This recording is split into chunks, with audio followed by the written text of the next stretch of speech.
Hello friends, നമ്മൾ ഈ വീഡിയോയിൽ സംസാരിക്കുന്നത് നമ്മുടെ കോമ്പറ്റീഷൻ കമ്മീഷൻ ഓഫ് ഇന്ത്യ CCIൻ്റെ പവേഴ്സ് ആൻഡ് ഫങ്ഷൻസ് ആണ്. ചാപ്റ്റർ 4ലാണ് അത് ഡീൽ ചെയ്യുന്നത്. ഞാൻ എക്സ്പ്ലെയിൻ ഒന്നും ചെയ്യുന്നില്ല. സെക്ഷൻ 19, 20 അങ്ങനെ ഓർഡറിലാണ് ഞാനിത് എഴുതിയിട്ടുള്ളത്. അപ്പോൾ നിങ്ങൾ ജസ്റ്റ് എഴുതിയെടുക്കുമ്പോൾ നിങ്ങൾക്ക് സിമ്പിളായിട്ട് പഠിക്കാൻ ഈസിയാണ്. Enquiry to certain agreements and dominant position of enterprise, Section 19. Enquiry into combination, Section 20. Power to give opinion on reference by authority, Section 21. To make power to make reference to statutory authority, Section 21A.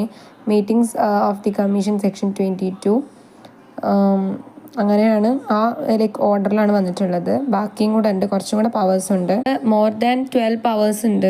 നിങ്ങൾക്ക് maximum മാർക്കിനേക്കാൾ കൂടുതലും കാരണം മിസ്സാവാതിരിക്കാനാണ്. ഇത്രയും പോയിന്റ്സിനെ നിങ്ങൾ കുറച്ച് മറന്നു പോയാലും കുഴപ്പമില്ലല്ലോ.